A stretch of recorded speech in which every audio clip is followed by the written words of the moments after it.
Yes,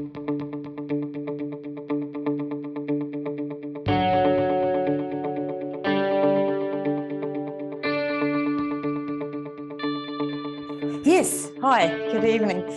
Some of you, Genetics 315 at the beginning of the year, a few other places that you might have run into me. So I just an opportunity to get you thinking about some of the things that you need to be thinking about, but also let you know the services and how we can help and support you in that. And I kind of feel like half my presentation has been done already by these amazing speakers that we've had, because they've given you some really, really good messages. Awesome. So as you're getting towards the end of your degree, obviously there's all the stuff going around in your head. You know, what are your decisions going to be? What is your direction? You're not doing professional pathway degrees where you know exactly the title of the job at the end and it's all nicely laid out for you. You actually at this stage have to start doing some thinking about what's my decision going to be? And even though you are graduating with the same major as potentially the people sitting either side of you, you're not necessarily going to want to go into the same jobs. So just really a quick look at that. This is the kind of process that you're going through when you're making career decisions. First of all, always starting with yourself, because no one else is you. You know, digging in what drives you, what are you interested in, what are the skills that you have that you really want to be using, and you can apply some of that back to some of whatever our previous speakers have already said about how they thought about that. And what's the insight that you get from that? Because that helps you figure out the broad and sometimes the narrow direction that you want to go in. And then what's out there? Where are those jobs? Who are the organizations that are employing people in those roles? What are they looking for? So doing your exploration in the sector that you've kind of worked out, or in the direction that you've worked out that you want to go in, and then coming down into a little bit more detail, the things that you can do here, LinkedIn, talking to people, mentoring, etc., narrowing it right down until you've made some decisions about what you're really looking for, and then that process of applying for a job. And this does not happen just now. You will do this your whole career.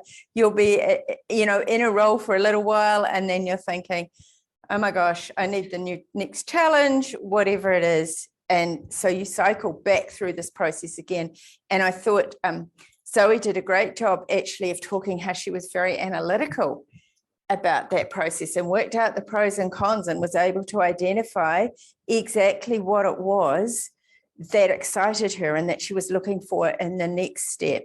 And then I forget what Mackenzie said, but she said something there about, you know, thinking ahead to what she might be doing more of in the next part of her career. So this process goes around and around, and our role at the Career Development Centre is we can help you at almost all stages of this process. We can help you figure out how to do that self-assessment, talk through with you, help you identify those themes for you. We can guide you as to how and where you can explore the job market, but you have to do some of that work for yourself. We don't do all of that for you, but we can talk through all of this process and support you through with your applications, etc. In terms of looking about your sector and your direction, this is one of the work interest theory is one of the career theories that is most widely used. And I thought how even our speakers already today, you can see very clearly where their interests currently are at the moment. So if you think about Adam, if Adam did, and I don't know whether you've done or not, but if you did the questionnaires or the assessments that assesses work interest, probably this enterprising sector is quite big in your work interest. But for someone like where Zoe is at the moment, sorry to use you guys as examples, you know, she's got that interest in social and in helping people and so on. So for you, it's about thinking where your interests lie. For me as a career advisor, it's absolutely my top area of interest is around this helping people at the moment.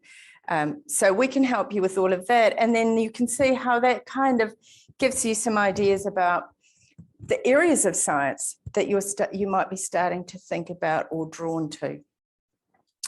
Skills also important, and Mackenzie talked about this and about communication and about what else is in your CV. this World Economic Forum, I really like the way they've presented this list of skills, because despite what we hear about technology, it's only 2 of the top 10. And I like the way that they've color-coded and grouped them to show you just how important the problem solving, the self-management, and that communication and working with people are. So we come back to that one a lot.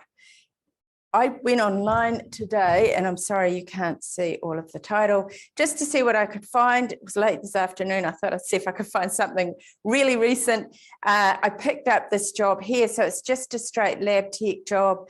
But what the information when you're job searching, you can see how they've given you the key duties. So there's a real breakdown of what this kind of work is like. And if you're not sure, hop on a job board and look at some job ads, and you will see the breakdown of what the kinds of things that you would be doing every day. But more importantly, what comes after that, usually in a job ad, is they start telling you about the skills they're looking for. And so at the top, when they're talking about experience, they are actually talking about your technical skills. Your hard skills is another word for them, the things that you know how to do because of what you studied and because of relevant experience you've had. I love the fact that they put jobs up as entry-level jobs, and then they say 3 to 5 years experience. I could disagree with that, but there we go. Look, the labour market, you know, there's so much shortage of people at the moment that this becomes a wish list. So don't be put off if you're looking at your dream job and going, oh, 3 years of experience. How long have you been studying for? You've got some experience from your lab work already. So don't be put off by things like that. But down here, when we look at attributes, these are the skills that were on that World Economic Forum list. And these don't just come from your study, they come from your whole life. They come from your work experience, your volunteering, whether it's science related or not, your sport, you might be an RA in a hall, whatever you're doing, you bring these skills from everywhere, and you need, in your applications where you're applying for jobs, you need to know how to talk about them.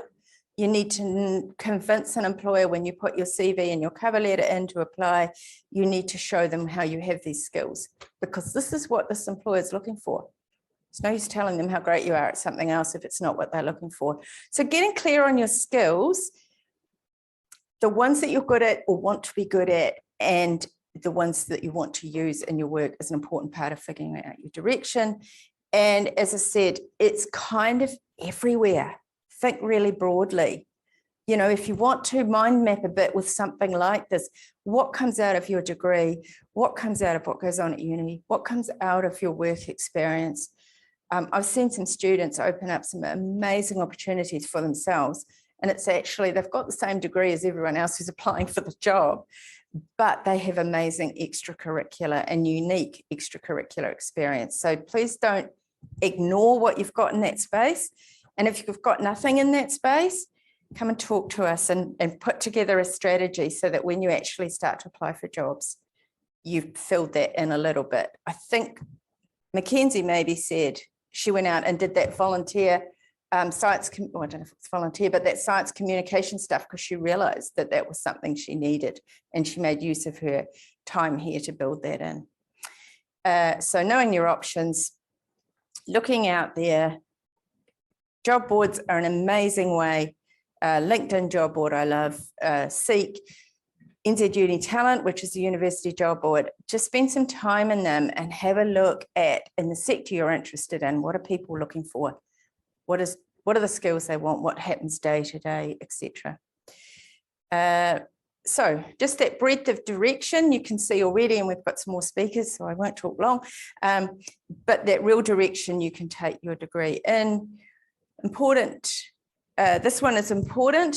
We think that the whole job market, everything happens at the top, and that little red triangle, that is the most competitive place to be. Most employers would prefer to actually, if they can employ someone down near the bottom, they already know something about you. They know you through your networks. You've worked maybe in the organisation in a different role.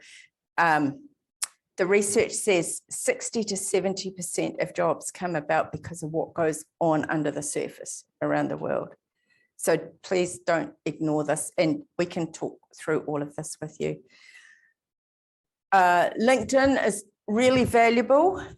If you haven't got a LinkedIn profile, I do a webinar once a week, most weeks, and just talk through how to build your profile and how to use LinkedIn to create and look after your networks, how to reach out and connect to people, and how to be found by HR staff, etc., who are looking for talent, maybe someone with your very degree.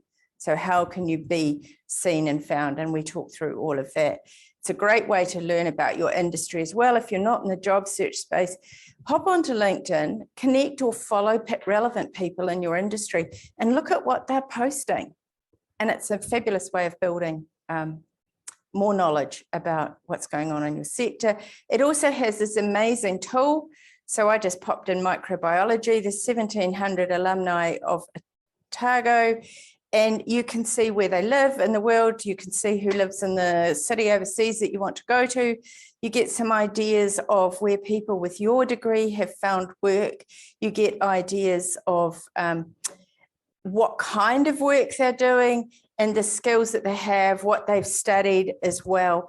And every time, if you click, I'm not doing this live, so I can't do it, but if I clicked on this one, I can see the profiles of the 19 graduates of alumni who work at Ag Research and have a look at kind of their career paths, et cetera, et cetera, et cetera.